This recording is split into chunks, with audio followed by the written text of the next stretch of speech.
Malaysia calling visa 12 June থেকে চালু, 3টি ধাপে কর্মী যাবে। মেডিকেল কবে হবে, কারা যেতে পারবেন? আসসালামু আলাইকুম ওরহমতুল্লাহি ওয়াবারাকাতুহু। প্রিয় দর্শক ভাই ও বোনেরা, আপনাদের সবাইকে আন্তরিক শুভেচ্ছা ও মুবারকবাদ জানাই। আপনি যদি এখনও আমাদের চ্যানেল সাবস্ক্রাইব না করে থাকেন, তাহলে এখনই নিচের সাবস্ক্রাইব বাটনে ক্লিক করুন এবং পাশের বেল আইকনটি প্রেস করে রাখুন, কারণ মালয়েশিয়া, মধ্যপ্রাচ্য ও বিশ্বের বিভিন্ন দেশের সর্বশেষ ভিসা আপডেট সবার আগে পাবেন একমাত্র আমাদের এই চ্যানেলে। একটু পরেই আপনি জানতে পারবেন এমন একটি তথ্য যা হয়তো আপনার জীবন বদলে দিতে পারে। তাই ভিডিওটি শেষ পর্যন্ত দেখুন, মাঝপথে চলে গেলে সবচেয়ে গুরুত্বপূর্ণ অংশটাই মিস করবেন। প্রিয় দর্শক, গত কয়েক মাস ধরে লক্ষ লক্ষ বাংলাদেশি কর্মী একটাই প্রশ্ন করে আসছেন, মালয়েশিয়া কবে খুলবে, কলিং ভিসা কবে আসবে, মেডিকেল কবে শুরু হবে। আর আজ সেই মাহেন্দ্রক্ষণ এসে গেছে। আজকের এই ভিডিওতে আমরা এমন একটি বিষয় নিয়ে কথা বলবো যা বাংলাদেশের প্রবাসী কর্মী বাজারে এখন সবচেয়ে বড় আলোচনার বিষয়।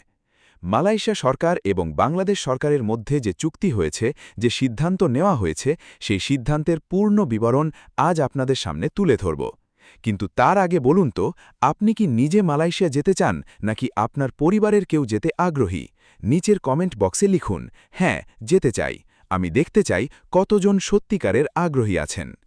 এবার আসি মূল কথায়।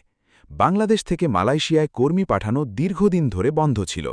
নানান জটিলতা, দুই দেশের মধ্যে কূটনৈতিক টানাপড়েন, সিন্ডিকেট সমস্যা, অনিয়ম, এই সব মিলিয়ে মালয়েশিয়ার দরজা বাংলাদেশি কর্মীদের জন্য বহুদিন ধরে প্রায় বন্ধ হয়েছিল।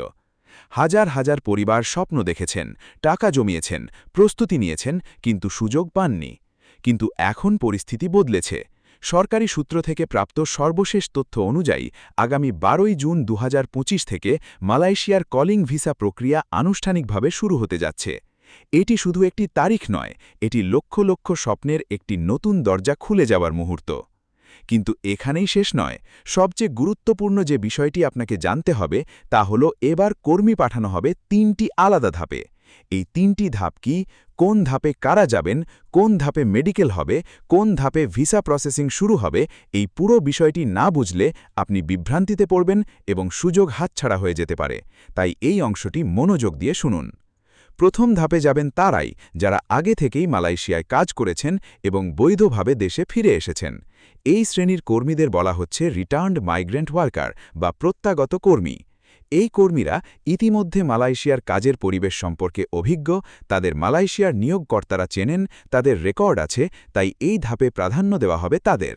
মালয়েশিয়া সরকারও চায় যাদের ট্র্যাক রেকর্ড ভালো তাদের দিয়ে প্রথম ব্যাচ শুরু করতে। এটি আসলে অত্যন্ত যুক্তিসঙ্গত একটি সিদ্ধান্ত, কারণ এতে নিয়োগকর্তার ঝুঁকি কম থাকে এবং কর্মীও দ্রুত কাজে যোগ দিতে পারেন। এখন যদি আপনি ভাবছেন, আমি আগে মালয়েশিয়া গিয়েছিলাম, তাহলে কি আমি প্রথম ধাপে পড়ব?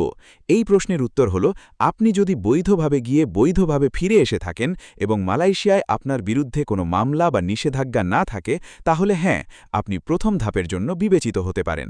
কিন্তু সতর্ক থাকুন, যারা ব্ল্যাকলিস্টেড, যাদের পাসপোর্টে কোনো সমস্যা আছে বা যারা আগে অবৈধভাবে মালয়েশিয়ায় থেকে ডিপোর্ট হয়েছেন, তারা এই ধাপে সুযোগ পাবেন না। দ্বিতীয় ধাপে আসবেন নতুন কর্মীরা, অর্থাৎ যারা আগে কখনো মালয়েশিয়া যাননি। তবে এই ধাপে আসতে হলে কিছু শর্ত পূরণ করতে হবে। প্রথমত, আপনার পাসপোর্ট বৈধ এবং কমপক্ষে 2 বছর মেয়াদ থাকতে হবে। দ্বিতীয়ত, আপনার বয়স 18 থেকে 45 বছরের মধ্যে হতে হবে। তৃতীয়ত, আপনার বিরুদ্ধে কোনো ফৌজদারি মামলা থাকা চলবে না। এছাড়াও বিভিন্ন ক্যাটেগরির কাজের জন্য নির্দিষ্ট দক্ষতা বা প্রশিক্ষণ থাকলে অগ্রাধিকার পাওয়া যাবে, যেমন নির্মাণ খাত, উৎপাদন খাত, কৃষি ও বাগান খাত এবং সেবা খাতে কর্মী নেওয়া হবে। এই খাতগুলোতে যাদের আগে থেকে অভিজ্ঞতা বা প্রশিক্ষণ আছে, তারা অবশ্যই এগিয়ে থাকবেন। তৃতীয় ধাপ সম্পর্কে এখনও সরকারিভাবে বিস্তারিত ঘোষণা আসেনি, তবে সূত্রমতে তৃতীয় ধাপে বিশেষ দক্ষতা সম্পন্ন কর্মী এবং নির্দিষ্ট সেক্টরের চাহিদা অনুযায়ী অতিরিক্ত কর্মী নেওয়া হবে। এই ধাপ মূলত নির্ভর করবে প্রথম 2 ধাপের কর্মী পাঠানোর গতি এবং মালয়েশিয়ার শ্রমবাজারের চাহিদার উপর। তাই তৃতীয় ধাপের জন্য অপেক্ষা করার চেয়ে প্রথম বা দ্বিতীয় ধাপেই নিজেকে প্রস্তুত করা বুদ্ধিমানের কাজ। এবার আসি সবচেয়ে জিজ্ঞাসিত প্রশ্নে, মেডিকেল কবে হবে? এই প্রশ্নটি এখন সবার মুখে মুখে, কারণ মেডিকেল ছাড়া ভিসা প্রসেসিং শুরু হয় না, আর মেডিকেল না হলে কর্মী যেতে পারবেন না। সরকারি সূত্র অনুযায়ী কলিং ভিসা আসার পর মেডিকেল পরীক্ষা শুরু হবে জুনের দ্বিতীয় সপ্তাহ থেকে, অর্থাৎ 12ই জুনের পরেই দ্রুত গতিতে মেডিকেল পরীক্ষা শুরু করার পরিকল্পনা রয়েছে। মেডিকেল পরীক্ষা হবে বিএমইটি অনুমোদিত মেডিকেল সেন্টারগুলোতে এবং এই পরীক্ষার রিপোর্ট মালয়েশিয়া সরকারের ফমেমা সিস্টেমে আপলোড করা হবে। মেডিকেল পরীক্ষায় সাধারণত যা যা দেখা হয় তা হল রক্তের পরীক্ষা, বুকের এক্স-রে, এইচআইভি পরীক্ষা, ম্যালেরিয়া, হেপাটাইটিস বি এবং সি, মাদকাসক্তি পরীক্ষা এবং সাধারণ শারীরিক স্বাস্থ্য পরীক্ষা। যদি মেডিকেলে আনফিট হন তাহলে ভিসা বাতিল হয়ে যাবে এবং আপনাকে দেশে ফিরে আসতে হবে। তাই এখন থেকেই নিজের স্বাস্থ্যের দিকে মনোযোগ দিন। রক্তচাপ নিয়ন্ত্রণে রাখুন, ডায়াবেটিস থাকলে নিয়ন্ত্রণ করুন, ধূমপান ও মদ্যপান থেকে বিরত থাকুন। মেডিকেল পরীক্ষার জন্যে ভালোভাবে প্রস্তুত থাকুন, কারণ মেডিকেলে ফেল করা মানে আপনার পুরো স্বপ্নটি একটি কাগজের টুকরোর মতো ছিঁড়ে যাওয়া। এখন আসুন বুঝি কারা যেতে পারবেন এবং কারা পারবেন না। এই বিষয়টি না জানলে অনেকে অনর্থক টাকা খরচ করবেন, দালালের খপ্পরে পড়বেন এবং শেষে হতাশ হয়ে ফিরে আসবেন। মালয়েশিয়া যেতে পারবেন যাদের বৈধ পাসপোর্ট আছে এবং মেয়াদ কমপক্ষে 2 বছর রয়েছে, বয়স 18 থেকে 45 বছরের মধ্যে, বাংলাদেশি নাগরিক এবং জাতীয় পরিচয়পত্র আছে, যাদের কোনো ফৌজদারি রেকর্ড নেই, যারা মেডিকেলি ফিট, যাদের মালয়েশিয়ায় বৈধ নিয়োগকর্তা বা এজেন্সির মাধ্যমে কলিং ভিসা এসেছে এবং যারা বিএমইটি নিবন্ধিত। কারা যেতে পারবেন না?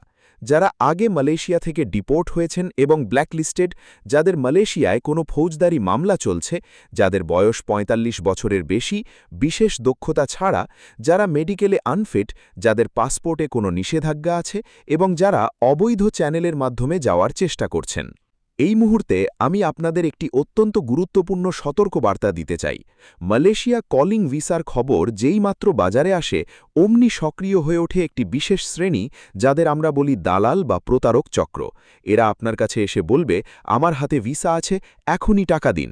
এরা বলবে, সরকারি নিয়মে যাবেন তো দেরি হবে, আমার মাধ্যমে গেলে 1 মাসে যাবেন। এরা বলবে, আমার পরিচিত এজেন্সি আছে, মোটা টাকা দিলেই কাজ হবে। এই কথাগুলো শুনলেই সাবধান হয়ে যান, কারণ এই দালালরাই প্রতি বছর হাজার হাজার পরিবারকে পথে বসিয়ে দেয়। আপনার কষ্টের টাকা তারা হাতিয়ে নেয় এবং শেষে আপনি না পান ভিসা, না পান টাকা।